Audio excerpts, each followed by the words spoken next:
안녕하세요. 속 시원한 이야기로 하루의 답답함을 풀어드리는 사이다. 사연입니다.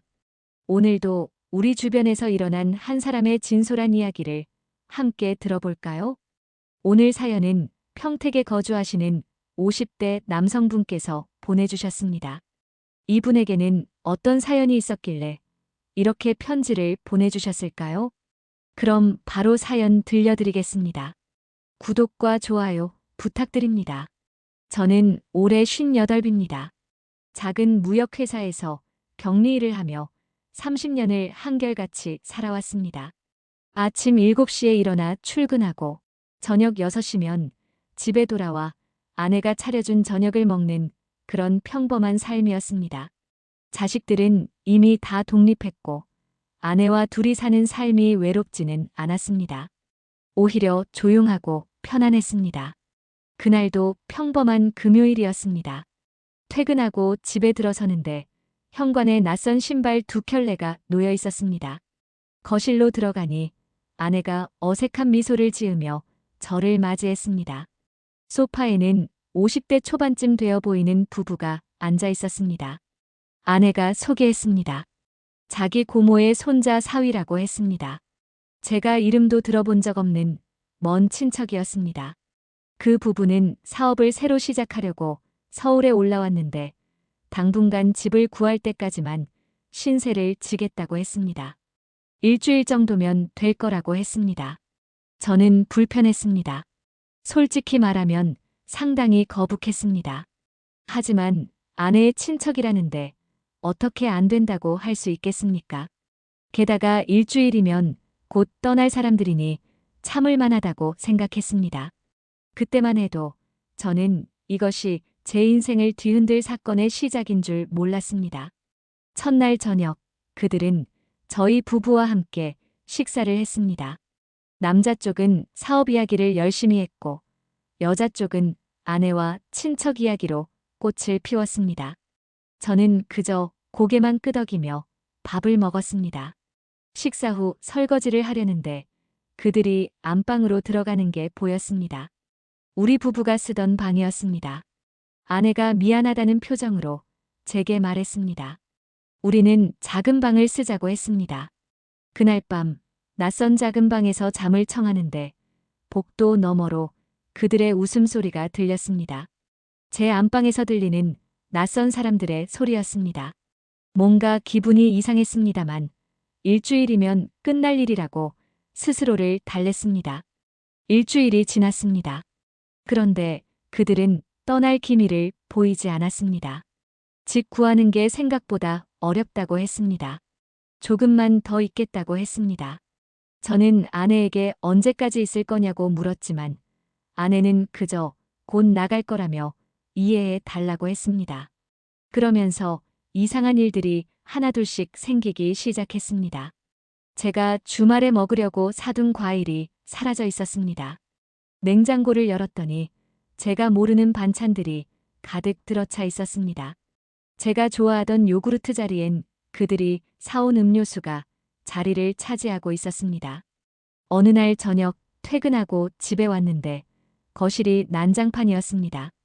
탁자 위에는 치킨 상자와 맥주병들이 어질러져 있었고 소파에는 그들의 옷가지가 널브러져 있었습니다. 텔레비전에서는 시끄러운 예능 프로그램이 큰 소리로 나오고 있었습니다. 저는 평소 조용한 다큐멘터리를 즐겨보는 편이었습니다. 세탁기도 문제였습니다. 제가 빨래를 하려고 하면 항상 그들의 옷이 먼저 돌아가고 있었습니다. 화장실도 마찬가지였습니다. 아침에 출근 준비를 하려면 한참을 기다려야 했습니다. 제 생활 리듬이 완전히 깨지고 있었습니다. 어느 날 저녁, 저는 조심스럽게 아내에게 말했습니다. 너무 불편하다고, 이제 좀 나가셨으면 좋겠다고 했습니다. 그런데 아내의 반응이 예상 밖이었습니다. 아내는 제게 화를 냈습니다. 피 한 방울이라도 섞인 친척인데 어떻게 그런 말을 할 수 있냐고 했습니다. 요즘 세상에 집 구하기가 얼마나 힘든데 그렇게 박정하게 굴 수 있냐고 했습니다. 저는 말을 잃었습니다. 제가 이상한 사람이 된 것 같았습니다. 제 집에서 제가 불편하다고 말했는데 오히려 제가 잘못한 사람이 되어버렸습니다. 그날 밤 작은 방에 누워 천장을 바라보며 생각했습니다. 도대체 언제까지 이래야 하나 싶었습니다. 하지만 아내와의 관계를 생각하면 더 이상 말할 수가 없었습니다. 한 달이 지났습니다. 그들은 여전히 저희 집에 있었습니다. 이제는 아예 자기들 짐을 완전히 풀어놓고 살고 있었습니다. 거실 한쪽에는 그들의 옷가지와 잡동사니가 쌓여 있었습니다. 냉장고의 절반 이상이 그들의 음식으로 채워져 있었습니다. 어느 수요일 오후였습니다. 회사에서 일을 하고 있는데 아내에게서 전화가 왔습니다. 은행 업무 때문에 제 인감증명서와 신분증 사본이 필요하다고 했습니다. 무슨 일이냐고 물었더니 친척 부부가 사업자금 대출을 받는데 연대보증이 필요하다고 했습니다. 형식적인 거니까 걱정하지 말라고 했습니다. 저는 깜짝 놀랐습니다. 연대보증이라는 게 얼마나 위험한 건지 저는 잘 알고 있었습니다. 회사에서 격리일을 하면서 그런 일로 망한 사람들을 많이 봤습니다. 저는 단호하게 안 된다고 했습니다. 그랬더니 아내가 울먹이기 시작했습니다. 자기가 친척한테 얼마나 창피를 당했는지 아냐고, 이것도 못해주면 자기는 어떻게 살라는 거냐고 했습니다. 저는 고민했습니다. 아내의 목소리에는 절박함이 묻어 있었습니다. 그리고 저는 생각했습니다. 그래도 아내의 친척이니까 설마 문제가 생기겠느냐고 스스로를 설득했습니다. 결국 저는 서류를 준비해서 아내에게 보냈습니다. 며칠 후 토요일 아침이었습니다. 우편함에서 은행 봉투를 발견했습니다. 열어보니 제 명의로 된 대출 안내문이었습니다. 3천만 원이었습니다. 저는 순간 머리가 하얘졌습니다. 연대보증이 아니라 제 명의로 직접 대출을 받은 것이었습니다. 손이 떨렸습니다. 거실로 가서 아내를 불렀습니다. 이게 무슨 일이냐고 물었습니다. 아내는 당황한 기색도 없이 대답했습니다. 잠깐만 이름을 빌린 거라고, 사업이 잘 되면 곧 갚을 거라고 했습니다. 너무 걱정하지 말라고 했습니다. 저는 그 자리에 주저앉고 싶었습니다. 30년을 성실하게 살면서 빚 한 번 진 적 없는 제가 순식간에 3천만 원의 채무자가 되어버렸습니다. 그것도 제가 알지도 못하는 사람의 사업 자금으로 말입니다. 제 가슴이 답답해져 왔습니다. 그날 저는 방에 들어가 하루 종일 나오지 않았습니다. 복도 너머로 그들의 웃음소리가 들렸습니다. 마치 아무 일도 없었다는 듯이 말입니다. 저는 이불을 뒤집어 쓰고 생각했습니다. 이게 정말 현실인가 싶었습니다. 대출 사건 이후로 저는 그들을 다른 눈으로 보게 되었습니다. 이제는 그냥 불편한 손님이 아니라 경계해야 할 대상이 되었습니다. 저는 조용히 관찰하기 시작했습니다. 어느 날 퇴근 시간보다 일찍 집에 도착했습니다. 현관문을 열고 들어가려는데 택배기사가 저희 집 앞에 서 있었습니다. 박스를 여러 개 들고 있었습니다. 저는 제가 시킨 물건이 없어서 이상하게 여기며 받았습니다. 박스를 들고 들어가니 그 부부가 반갑게 맞이했습니다. 자기들 물건이라며 고맙다고 했습니다. 저는 그냥 거실에 내려놓고 방으로 들어가려다가 문득 궁금증이 생겼습니다. 대체 뭘 주문한 걸까 싶었습니다. 그날 밤 그들이 외출한 틈에 저는 거실로 나갔습니다. 박스들이 소파 옆에 쌓여 있었습니다. 하나가 열려 있었습니다. 들여다보니 고급 양주병이 보였습니다. 상표를 보니 한 병에 수십만 원은 하는 제품이었습니다. 다른 박스에는 명품 가방이 들어 있었습니다. 더 놀라운 건 그 안에 들어있던 영수증이었습니다. 카드 결제 영수증이었는데 제 이름이 적혀 있었습니다. 저는 그런 카드를 만든 적이 없었습니다. 손이 떨렸습니다. 그들은 제 명의로 카드를 만들어 쓰고 있었던 것입니다. 다음 날 저는 은행에 달려갔습니다. 확인해 보니 제 명의로 된 신용카드가 2장이나 더 있었습니다. 이미 사용 금액이 800만 원을 넘어가고 있었습니다. 저는 기가 막혔습니다. 어떻게 제 동의도 없이 카드를 만들 수 있는지 은행 직원에게 물었습니다. 직원은 난처한 표정으로 대답했습니다. 가족이 대리 신청을 한 경우라고 했습니다. 그날 저녁 저는 집에 돌아와 그들을 마주했습니다. 조용히 물었습니다. 제 명의로 카드를 만든 게 사실이냐고 했습니다. 남자가 환하게 웃으며 대답했습니다. 형님, 그런 거 신경 쓰지 마세요. 다 정리할 겁니다. 라고 했습니다. 여자도 거들었습니다. 사업만 잘 되면 한꺼번에 다 갚아드릴 거라고 했습니다. 그들의 얼굴에는 미안함이나 죄책감 같은 게 전혀 없었습니다. 오히려 당연하다는 듯한 표정이었습니다. 저는 그때 깨달았습니다. 이들은 처음부터 계획을 가지고 온 것이라는 걸 말입니다. 신세를 지러 온 게 아니라 기생하러 온 것이었습니다. 그날 밤 저는 잠을 이룰 수 없었습니다. 제가 30년 동안 쌓아온 것들이 순식간에 무너지고 있었습니다. 대출금 3천만 원에 카드빚 800만 원 합치면 4천만 원에 가까운 빚이 제 어깨를 짓누르고 있었습니다. 주말이 되었습니다. 저는 더 이상 참을 수 없었습니다. 아내와 단둘이 이야기를 나눠야겠다고 생각했습니다. 그 부부가 장을 보러 나간 사이 저는 아내에게 조용히 말했습니다. 언제까지 이러고 살 거냐고 물었습니다. 이미 제 명의로 4천만 원이 넘는 빚이 생겼다고 말했습니다. 이제는 정말 내보내야 한다고 했습니다. 저는 최대한 차분하게 말하려고 노력했습니다. 아내는 처음에 아무 말도 하지 않았습니다. 그러다가 갑자기 눈물을 흘리기 시작했습니다. 저는 당황했습니다.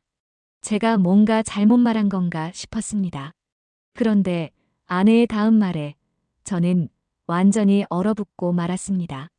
아내가 말했습니다. 그 사람들 없으면 나도 없다고 했습니다. 무슨 말이냐고 물었더니 자기도 이미 그쪽이랑 같이 돈을 넣었다고 했습니다. 부동산 투자라고 했습니다. 저희 부부 명의로 된 적금을 해지해서 2천만 원을 투자했다고 했습니다. 저는 귀를 의심했습니다. 제가 10년 넘게 모아온 적금이었습니다. 노후 자금으로 모아둔 돈이었습니다.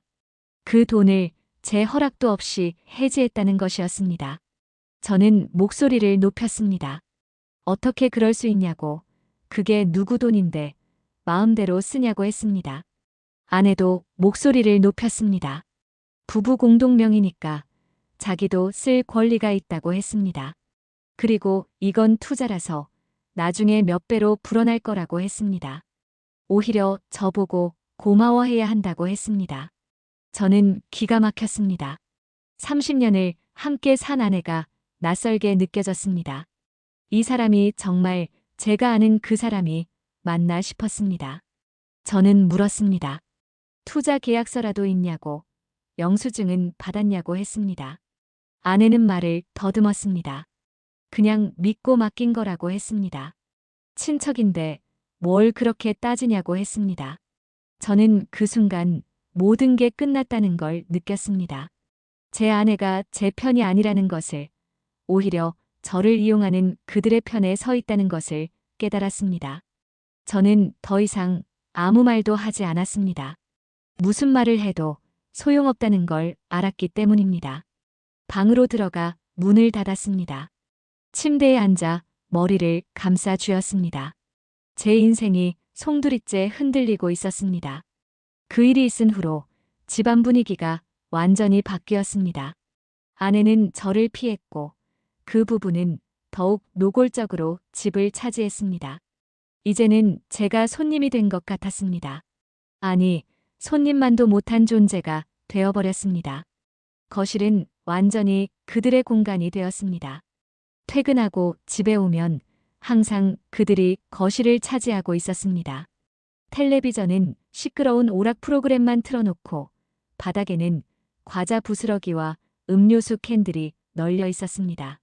저는 그저 작은 방으로 들어갈 뿐이었습니다. 냉장고를 열면 화가 났습니다. 제가 사다 놓은 반찬은 금방 사라지고 낯선 음식들만 가득했습니다. 제가 먹을 것을 찾기 위해 냉장고 구석구석을 뒤져야 했습니다. 어떨 때는 아예 먹을 게 없어서 라면으로 끼니를 때우기도 했습니다. 화장실도 문제였습니다. 아침에 씻으려고 하면 항상 그들이 먼저 들어가 있었습니다. 한참을 기다리다가 결국 제대로 씻지도 못하고 출근하는 날이 많았습니다. 회사에서 동료가 제게 피곤해 보인다고 말했습니다. 저는 그저 웃으며 넘겼습니다.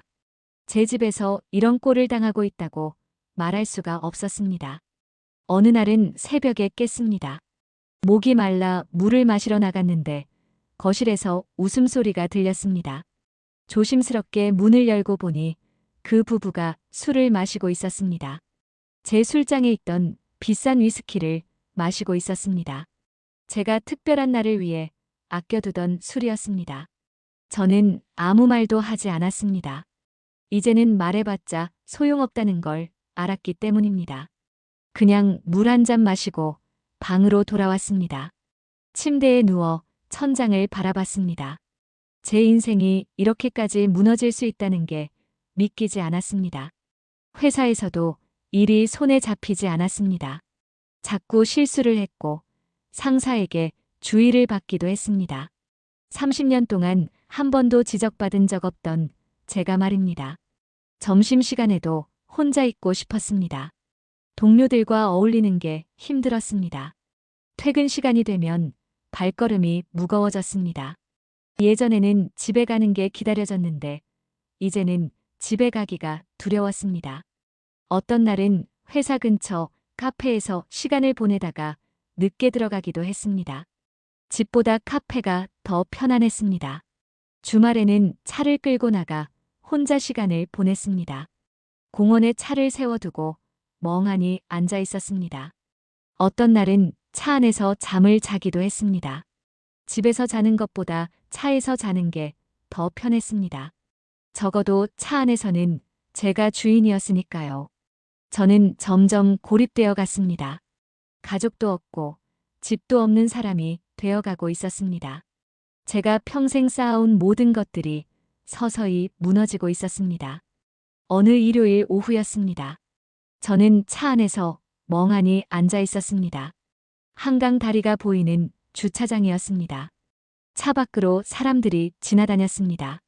연인들, 가족들, 아이들과 강아지를 데리고 산책하는 사람들이었습니다. 모두 행복해 보였습니다. 저는 생각했습니다. 이대로 살 수는 없다고 말입니다. 이렇게 당하고만 있을 수는 없다고 느꼈습니다. 30년을 성실하게 산 제 인생이 이렇게 허무하게 무너지도록 내버려 둘 수는 없었습니다. 그날부터 저는 조용히 움직이기 시작했습니다. 먼저 모든 금융 거래 내역을 정리했습니다. 제 명의로 된 대출, 카드 사용 내역을 하나하나 출력했습니다. 은행에 가서 거래 명세서를 모두 받아왔습니다. 서류가 두툼하게 쌓여갔습니다. 저는 그 부부의 행동을 기록하기 시작했습니다. 언제 무엇을 샀는지, 어떤 택배를 받았는지, 밤늦게까지 술을 마시며 떠드는 것까지 모두 적었습니다. 핸드폰으로 사진도 찍었습니다. 거실에 널브러진 고급 술병들, 명품 가방들을 찍었습니다. 아내와 그 부부가 나누는 대화도 녹음했습니다. 집안 곳곳에 작은 녹음기를 숨겨두었습니다. 그들은 제가 출근한 사이 거리낌 없이 이야기를 나눴습니다. 그 대화 내용은 충격적이었습니다. 녹음 파일을 들어보니 그들은 처음부터 계획을 세우고 온 것이었습니다. 아내의 고모가 제 명의로 대출을 받을 수 있다고 귀띔해 준 것이었습니다. 부동산 투자라는 것도 거짓이었습니다. 그냥 그 돈으로 자기들이 쓰고 있었던 것입니다. 그들은 웃으며 말했습니다. 어차피 몇 달만 더 있다가 잠적하면 그만이라고 했습니다. 저는 치가 떨렸습니다. 하지만 감정을 억눌렀습니다. 지금은 증거를 모을 때였습니다. 저는 계속해서 자료를 모았습니다. 카드 영수증, 통화 녹음, 문자 메시지, 사진 자료들을 체계적으로 정리했습니다. 그리고 저는 인터넷으로 법률 정보를 찾아봤습니다. 사기죄, 횡령죄, 문서 위조죄에 대해 공부했습니다. 무료 법률 상담도 받아봤습니다. 변호사는 제게 충분히 고소할 수 있는 사안이라고 말했습니다. 증거만 확실하면 처벌받을 수 있다고 했습니다. 한 달 동안 저는 철저하게 준비했습니다. 회사에서 점심시간마다 근처 경찰서를 찾아가 상담을 받았습니다. 경찰관은 제 이야기를 들으며 고개를 끄덕였습니다. 이런 사례가 생각보다 많다고 했습니다. 하지만 증거가 확실해야 한다고 강조했습니다. 저는 마지막으로 은행을 다시 찾아갔습니다. 그들이 개설한 계좌를 추적했습니다. 놀랍게도 제 명의로 개설된 계좌가 3개나 더 있었습니다. 그 계좌들로 수상한 돈이 들어왔다, 나갔다 하고 있었습니다. 은행 직원의 도움으로 거래 내역을 모두 확보했습니다. 그리고 결정적인 증거를 하나 더 발견했습니다. 그들이 저희 집 주소로 받은 택배 중 하나에 다른 사람 명의의 신용카드 신청서가 들어 있었습니다. 저희 집을 거점으로 다른 사람들까지 속이고 있었던 것입니다. 이건 단순한 가족 간 문제가 아니라 조직적인 범죄였습니다. 어느 목요일 아침이었습니다. 저는 모든 서류를 가방에 넣고 출근하는 척 집을 나섰습니다. 하지만 회사로 가지 않았습니다. 바로 경찰서로 향했습니다. 준비해간 서류 뭉치를 책상 위에 놓았습니다. 경찰관 앞에서 저는 또박또박 말했습니다. 고소하고 싶다고 했습니다. 사기와 횡령, 문서 위조로 고소하겠다고 했습니다. 모든 증거가 여기 있다고 말했습니다. 경찰관은 서류를 천천히 넘겨보더니 고개를 끄덕였습니다.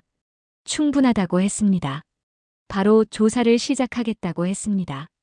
고소장을 제출하고 나오는데 다리에 힘이 풀렸습니다. 긴장이 풀린 탓이었습니다.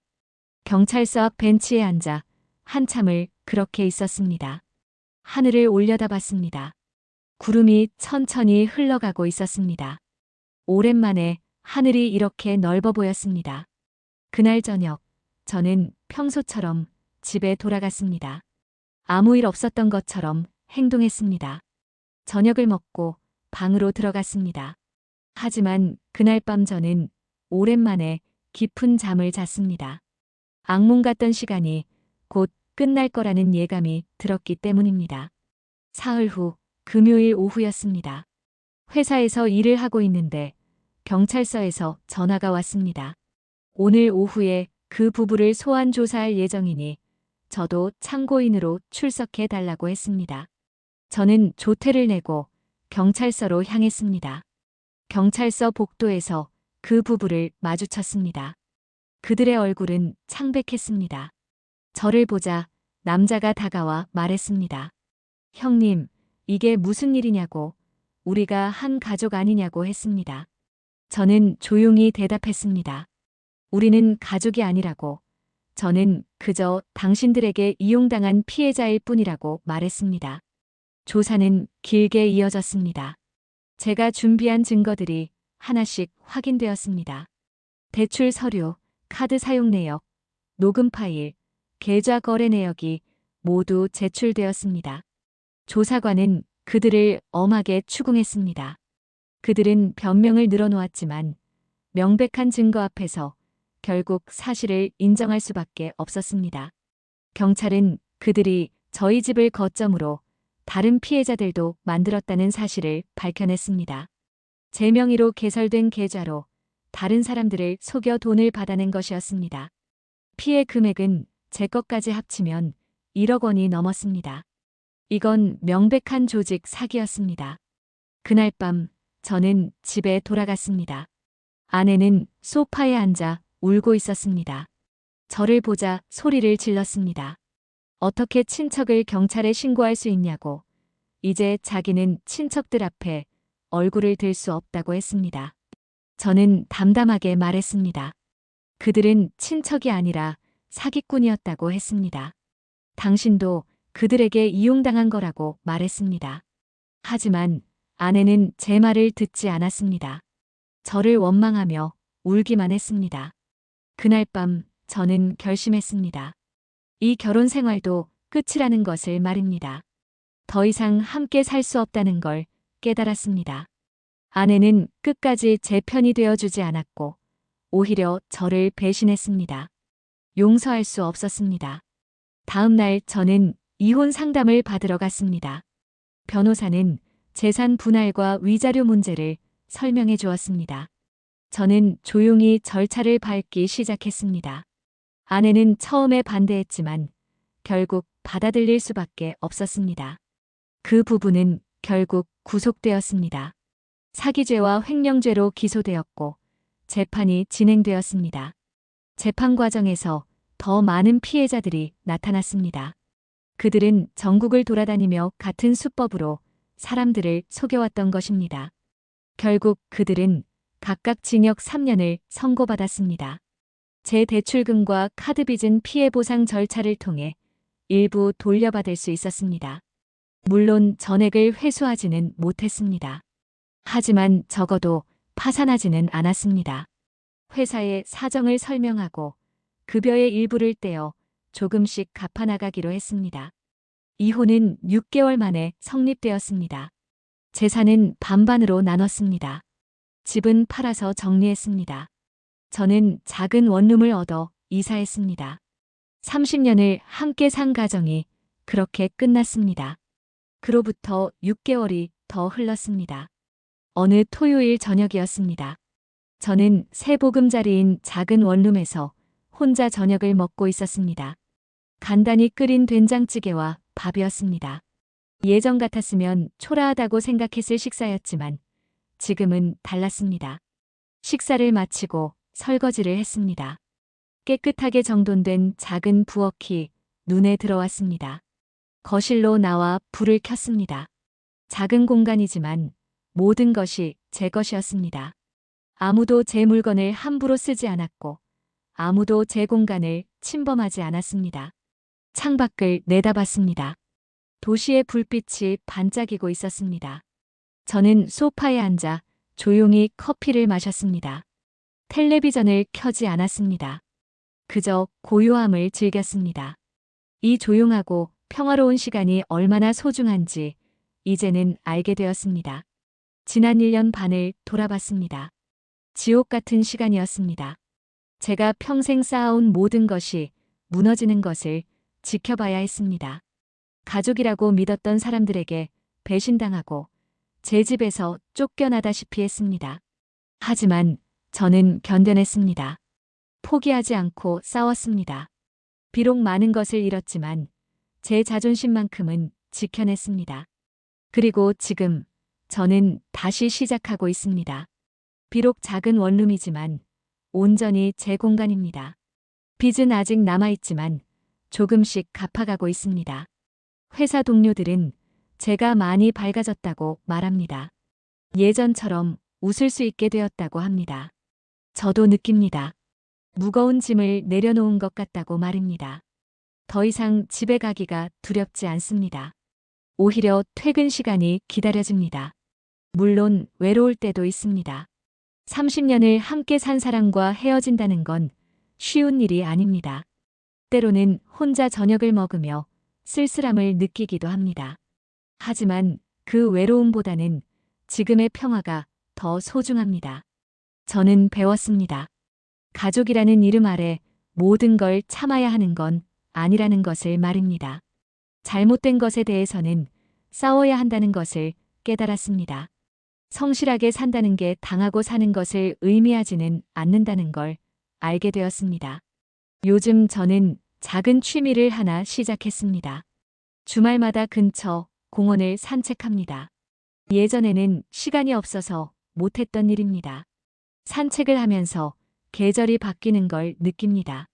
나무에 새싹이 돋고 꽃이 피고 낙엽이 지는 것을 보면서 위안을 받습니다. 회사에서도 일에 다시 집중할 수 있게 되었습니다. 30년 동안 쌓아온 경력이 있습니다. 상사는 제게 중요한 프로젝트를 맡겼습니다. 저를 믿어준다고 했습니다. 저는 그 신뢰에 보답하기 위해 열심히 일하고 있습니다. 가끔 옛 기억이 떠오를 때가 있습니다. 그 부부가 제 거실을 차지하고 있던 모습, 아내가 그들 편을 들던 순간들이 생각납니다. 그럴 때면 가슴이 답답해집니다.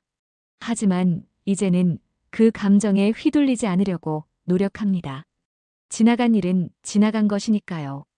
오늘도 저는 작은 원룸에서 하루를 마무리합니다. 내일 입고 갈 옷을 준비하고 내일 먹을 도시락을 싸놓습니다. 간단하지만 규칙적인 생활입니다. 이 평범한 일상이 저에게는 큰 축복입니다. 불을 끄기 전 거울을 봅니다. 거울 속 제 얼굴은 지쳐 보이지만 평온해 보입니다. 예전처럼 불안하고 초조한 표정은 아닙니다. 저는 거울 속 제게 작게 미소를 지어 보입니다. 침대에 누워 눈을 감습니다. 조용합니다. 낯선 사람들의 웃음소리도 들리지 않고 불안한 생각도 들지 않습니다. 그저 고요한 밤입니다. 이 고요함 속에서 저는 평화를 느낍니다. 이제야 알겠습니다. 집이란 건 넓고 화려한 공간이 아니라는 것을 말입니다. 진정한 집은 내가 주인으로 살 수 있는 곳, 아무도 나를 침범하지 않는 곳, 편안하게 쉴 수 있는 곳이라는 걸 깨달았습니다. 그리고 저는 다짐합니다. 다시는 누구에게도 제 삶을 빼앗기지 않겠다고 말입니다. 누가 뭐라고 해도 제가 옳다고 생각하는 대로 살겠다고 결심합니다. 제 인생의 주인은 저 자신이니까요. 작은 원룸의 불을 끕니다. 어둠 속에서 저는 생각합니다. 이제야 제 집 같다고 말입니다. 비로소 제가 돌아올 곳이 생긴 것 같다고 느낍니다. 그렇게 저의 긴 악몽은 끝이 났고 새로운 시작이 펼쳐지고 있습니다.